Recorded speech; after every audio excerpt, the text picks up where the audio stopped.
Hey, what's up everyone? Today is May 2nd and I'm brewing a Tropical Belgian Wit. So if you want to learn how to make it, stay tuned.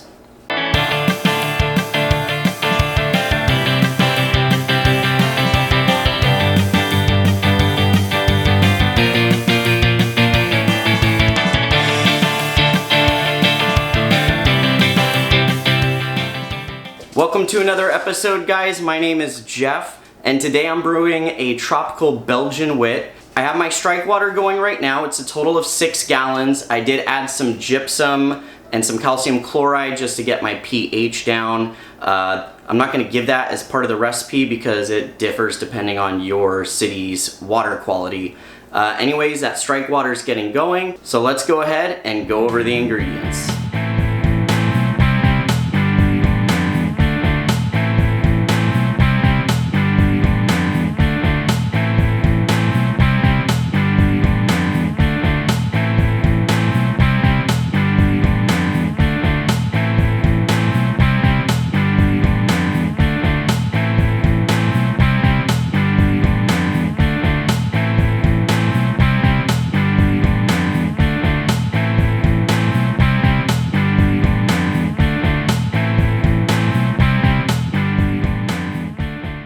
Alright guys, so we got our strike water up to mash in temperatures. It's about 168, 170, so I'm going to mash in now.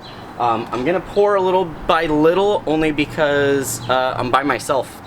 So I got to make sure that I'm stirring it in and I'm not getting any clumps. So we're going to do that right now.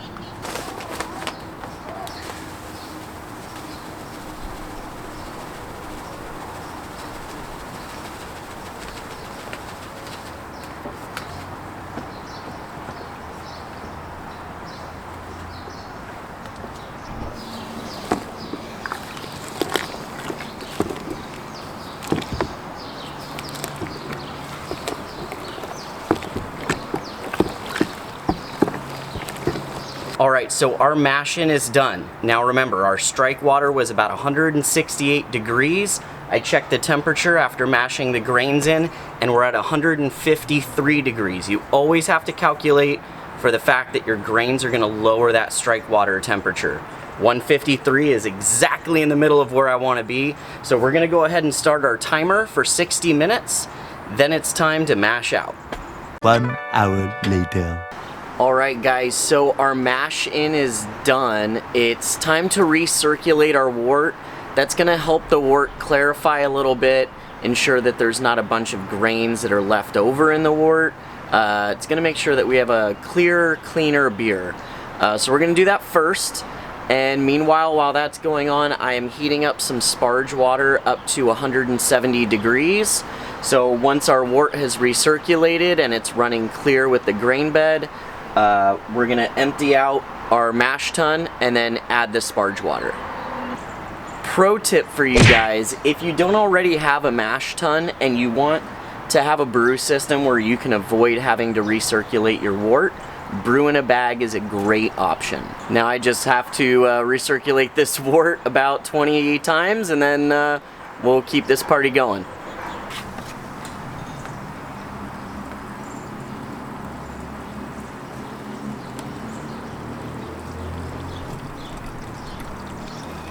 Alright, so we have heated up our sparge water to 168 degrees. I'm just going to slowly add that into the mash tun.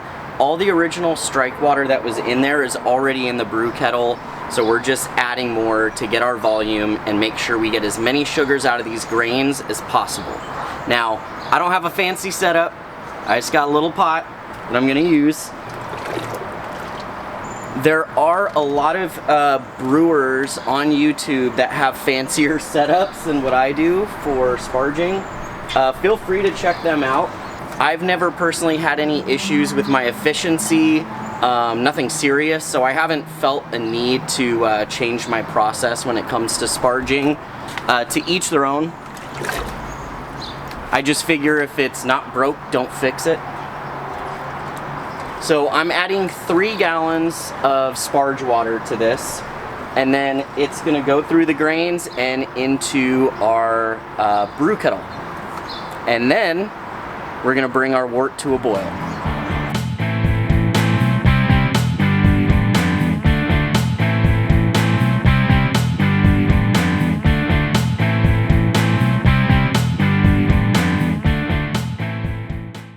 Alright guys, we have completed hot break and now we are to a rolling boil of our wort. So it's time to add our 60-minute hop addition.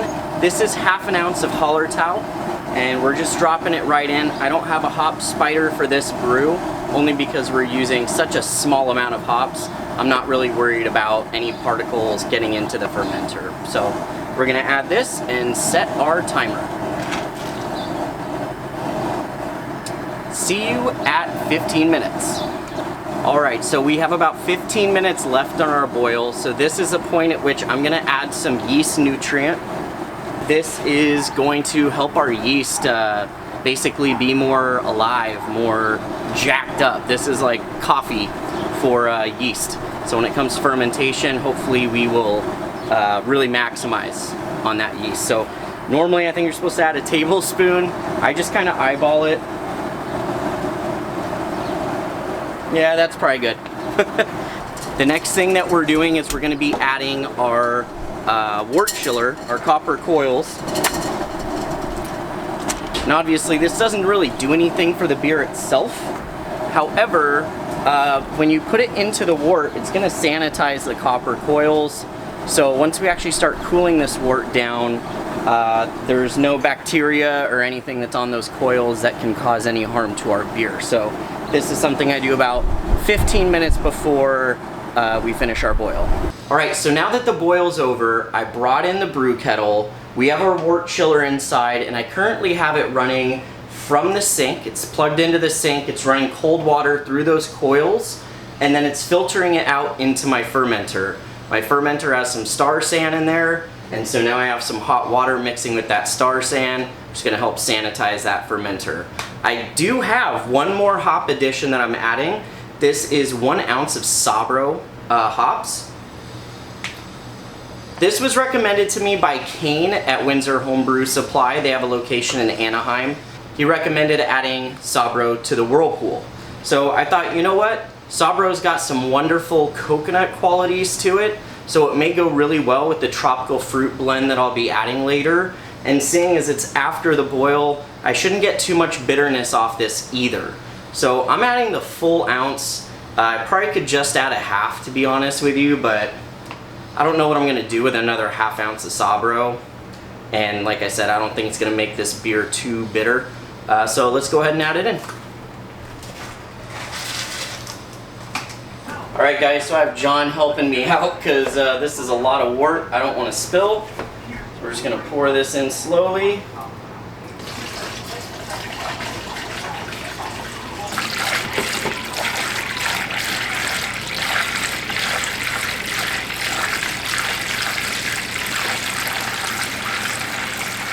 Alright guys, so our wort is now in the fermenter. We did check the gravity. It came to about 1052, which is right on target for what I wanted.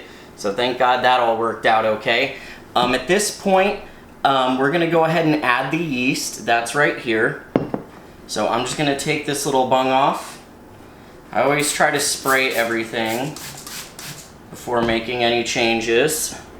This yeast has been sitting on a stir plate for 24 hours and it looks like it's ready to be pitched. Holy cow.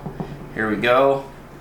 Hopefully I do not lose the magnetic stir bar that's in here. I have done that in the past and it is a pain to fish out. And we're good. So basically we are going to put the airlock on, let the yeast do its magic for the next couple weeks, and in a couple weeks we are going to move this into a secondary fermenter where we're going to be adding some delicious tropical fruits. So we'll see you then. Several days later. Hey guys, welcome back. It's been about 10 days since fermentation began. This bad boy's been bubbling away. It looks like it's basically done fermenting. So at this point we're actually going to move it into a secondary fermenter and we're adding fruit. There are a bunch of different ways that you can add fruit to beer. You can pasteurize it. They actually sell extracts for different fruit. You can even buy the stuff at your homebrew supply shop already ready to go, or you just toss it in your fermenter. I've tried a few different things over the years of brewing, And the one that's worked out best for me is just buying frozen fruit. So I found this exotic fruit blend at Sprouts. It's got dragon fruit, mango, pineapple, and coconut. I got 2 bags. That totals in 4 pounds. Now, the reason why I do this is, one, like I said, the results show. Like, I really like the results that I get out of doing things this way. I know some home brewers are probably gonna tell me it's all wrong, but hey, if the beer tastes good, the beer tastes good. The other thing is, too, is I know that I'm not getting any nasty bacteria on this fruit because it's been frozen and it stayed frozen. So what that means is I know that my beer's safe. I may not render as much fruit flavor as doing it a different way. However, with 4 pounds of fruit, I usually have more than enough flavor in my beer. Remember, this is a beer, not a fruit drink. So we're gonna give this a shot. I already sanitized my secondary fermenter. It's right below me here. We're just gonna siphon the beer from the primary into the secondary on top of our fruit. So here we go.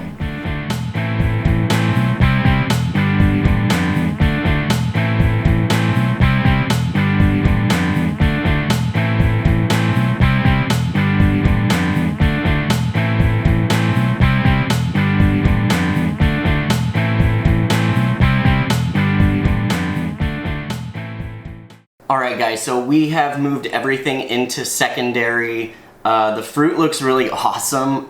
This beer is more than likely going to turn out super pink, but I'm not mad at that.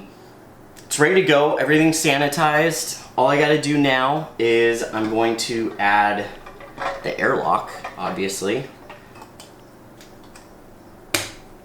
Okay, this is ready to start secondary fermentation. Since really all we're doing during this process is letting the beer soak up the fruit and all those delicious flavors, I'm really only going to be doing this for probably 5 to 7 days. We'll see how it turns out. I'm going to look back at some of my previous fruit brews and see how long I let them sit for. Pretty sure it's about a week. Till then, I will see you when it's time to keg. 1 week later. Hey guys, so it's been a week since we added the tropical fruit to our beer. So today I'm actually going to be kegging it. I have my siphon set up already. This is how I transfer my beer, at least most of it. And then I have a sanitized keg down below. So I'm just going to get this started.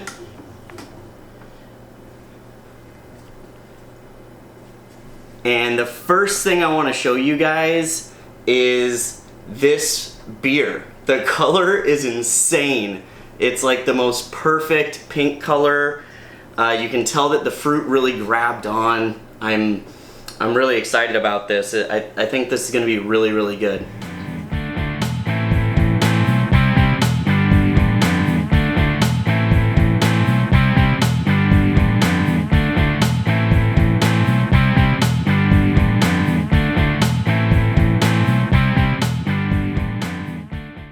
Alright, so the beer is kegged. We still have to wait for it to carb.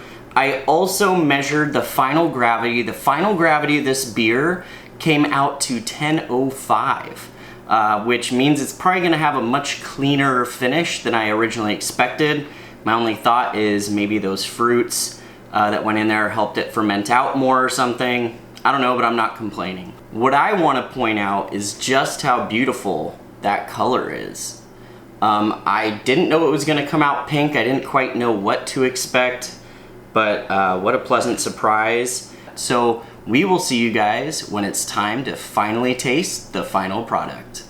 3 days later. Hey, welcome back guys. It's finally time to taste the homebrew. Jacob's here with me to review it, so you get some non-biased opinions.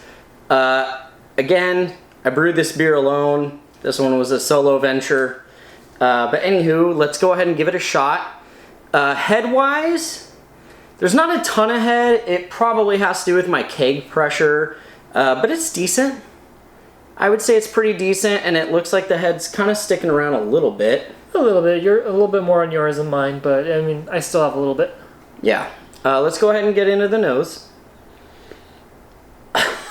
Why do I always snort beer, man? I got way too close.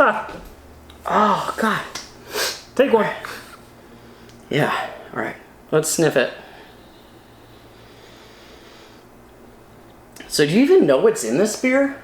No, I know I saw you post about it, but since then it has just completely left my mind. Could not tell you. So Belgian Wit. Okay. I used a base Belgian Wit recipe that I've actually used a couple times. I made the raspberry hibiscus wit with this base recipe. Also did the lemon, Luke's lemon one as well. So I used the base Belgian Wit recipe on this, and then I added dragon fruit, pineapple, mango, and coconut. Ooh, wow. Which is why it looks like this. Okay. It's not a huge nose. Like, I don't know. I couldn't really pick out probably any of those. Any of the fruits, but do you smell fruit? It definitely smells fruity, but I could not tell you what they are. Yeah, I would agree with Jacob.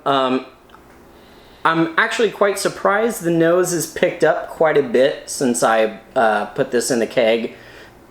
You're definitely getting some tropical fruits. You just can't pinpoint any of them. Yeah, it smells nice. Yeah, it smells like you're about to drink something that's got some really tasty, fruity beverages in it, if the color didn't give it away already. Yeah. Let's dig in. Yeah. Cheers.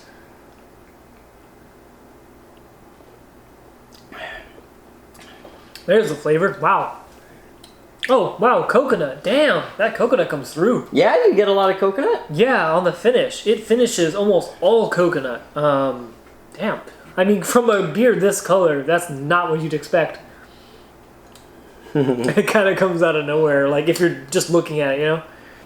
So, Jacob, I'll let you know as people are watching, I added Sabro hops during Whirlpool. Okay. It was recommended by Kane at Windsor Homebrew Supply. They're based out of Anaheim, and they have a location in Costa Mesa. Yeah, you guys should check them out if you're interested in learning how to homebrew. If you wanted people to taste the coconut, that is very evident from this beer. It definitely, you can taste that coconut.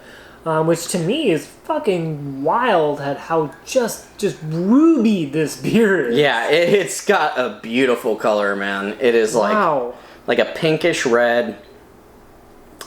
Dragon fruit, to be honest with you guys, like, it's weird because I can pick it out of certain beers with like the hops. Yeah. But actual dragon fruit, man, I don't know, man. I can't. So that's the thing about dragon fruit. It's actually quite a mild fruit. It's not anywhere near as punchy as like mango or like durian, right? It doesn't just rise to the top. But I almost feel like there is something about this quality that is like, it's got that passion fruity, tropical fruit kind of qualities that it's got those certain tropical qualities to it that I'm thinking the dragon fruit is probably the reason behind it, besides the color. Yeah. And it's fun.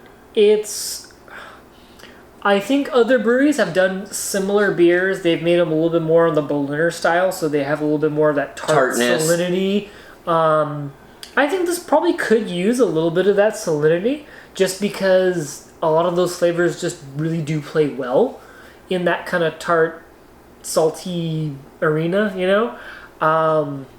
That being said, this is pretty fun. It is very out of your normal wheelhouse of brewing. So I like that you decided to do that. Yeah. I honestly, Jacob hit the nail on the head, guys. I've been brewing this Belgian Wit for like almost 3 years now, only because I know that my base is solid. I feel very confident in brewing that base, and then it's just having fun with adding extra ingredients. Yeah. The beer itself is really good. Personally, what I would say is this is a great like summer drinking beer. Goes down easy. It's really light. I don't remember what the ABV is, but I'll put it on the screen. You guys will know. But, I mean, all in all, I mean, personally, I'm very satisfied with the beer. It's good. It could be better. But, I mean, all in all, I feel like if you had a friend that wasn't super into beer, but they like fruity stuff, this would be like here, drink that. Yeah, definitely. Yeah, for me personally, I think I would be really interested in seeing you brew this again as a Goes or a Berliner. Just that added little tart complexity, I think, would really just bring Elevate a lot it. of these flavors up in a really good way. But this is still fun. I think every time you homebrew, it's always kind of fun to see the journey, right? like that's like if you are watching this and you still haven't homebrewed, like just do it. It's just try it can be a lot of work. Like that's kind of why I don't do it, because I'm like too lazy to clean things, you know. But when you actually do make the time and effort to put it in, the product that you're ending up with, it's fun, it's good, and it's yours. So there you have it, guys. That is your grain to glass tutorial on how to brew a Tropical Belgian Wit. I hope this was helpful for you. I hope you learned something. If you enjoyed this episode, please give us a thumbs up, share with your friends. If you haven't already, please subscribe to the channel. We appreciate the support, and it encourages us to make more episodes like this one. And until next time, I'm Jeff. And I'm Jacob. And we'll see you again on Let's Have Some Beer. Cheers. We're in separate places today because we're in the middle of the nationwide shutdown. But we have some beer that we want to review for you.